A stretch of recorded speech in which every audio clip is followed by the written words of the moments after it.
और अब बात करते हैं राजस्थान की, जहां अजमेर में भजनलाल सरकार का बुलडोजर अवैध निर्माण पर गरजा। तारागढ़ इलाके में वन भूमि पर लंबे समय से किए गए अतिक्रमण को हटाने के लिए प्रशासन ने बड़ी कार्रवाई की। पहले मुनादी की गई तो कुछ लोगों ने खुद ही अतिक्रमण हटाना शुरू कर दिया था, लेकिन सैकड़ों दुकानें अब भी अवैध रूप से चल रही थी। लेकिन वन विभाग की जमीन पर कब्जा जमाने वालों पर अब हथौड़ा चला है।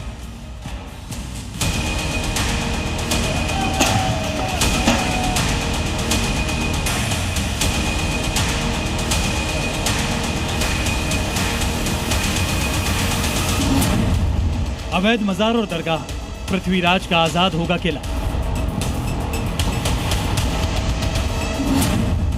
अवैध अतिक्रमण पर एक्शन, कब्जा गैंग पर जोरदार प्रहार। सरकारी जमीन पर कब्जा जमाने वालों के खिलाफ सबसे बड़ा अभियान चलाया जा रहा है। पृथ्वीराज चौहान से जुड़े तारागढ़ किले के रास्ते को अतिक्रमण से मुक्त कराया जा रहा है। ये 3 तस्वीरें तारागढ़ पहाड़ी को अतिक्रमण मुक्त बनाने के अभियान की पूरी कहानी बता रही हैं। तारागढ़ किले के आसपास और उसके रास्ते में जहां जहां भी अवैध निर्माण हैं, वहां हथौड़ा चल रहा है। इस दौरान पुलिस बल की भारी तैनाती की गई है। सबसे पहले ये तस्वीर देखिए।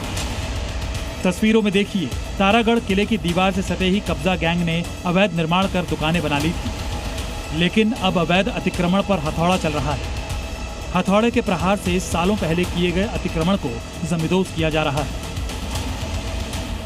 इस अवैध पर्वतमाला की जो प्राचीन इतिहास है वो जुड़ा हुआ है आखिरी हिंदू सम्राट पृथ्वीराज चौहान के साथ में, क्योंकि ऊपर ही पृथ्वीराज चौहान का किला भी है और हजरत मीरा साहब की दरगाह भी है। यानी कि सांस्कृतिक धरोहर की एक अनूठी मिसाल जो है वो इस अरावली पर्वतमाला, जिसे तारागढ़ पहाड़ी भी कहा जा रहा है और नाग पहाड़ भी कहा जाता है, उसमें अपना इतिहास समेटे हुए है। जो अवैध अतिक्रमणकारी थे वो इसमें अपने अपने भूमिका निभा रहे थे, लेकिन उन तमाम भूमिकाओं को अंदाज कर प्रशासन ने आज इस बड़ी कार्रवाई को अंजाम दिया है और वापस से प्रयास यही किया गया है कि इस अरावली पर्वतमाला, जिसका अपना एक भौगोलिक, सांस्कृतिक, ऐतिहासिक शौर्य का महत्व है, वो बरकरार रह सके और आने वाली पीढ़ी इससे कई तरह की नई चीजें सीख सके।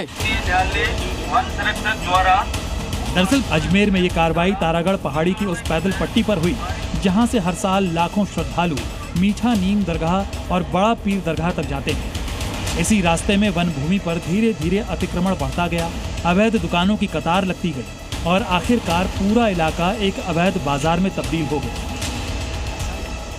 और ये बहुत प्रशंसनीय कार्य किया गया है सरकार के द्वारा, और आगे भी इस तरह से प्रोग्राम करके और जो वन भूमि की और एडीए की और जिसको अतिक्रमण जिन लोगों ने किया है उसको हटाया जाना आवश्यक है। ये जो कार्य है ये दमनकारी नीति रही है, इसकी हम पुरजोर मजम्मत करते हैं और प्रशासन से आग्रह करते हैं कि इस रोड को शिर्क की शिर्क खोला जाए ताकि जो जायरीन हैं वो भी यहाँ पर आ सके, जो बीमार लोग हैं वो भी यहाँ पर आ सके। इस अतिक्रमण को हटाने के लिए 268 अवैध दुकानों की लिस्ट तैयार की गई और एक एक कर उन्हें गिराने की सबसे बड़ी कार्रवाई शुरू हुई और इस ऑपरेशन को नाम दिया गया वन भूमि मुक्त अभियान। ये सभी दुकानें अवैध थीं और वन विभाग की जमीन पर कब्जा कर बनाई गई थी।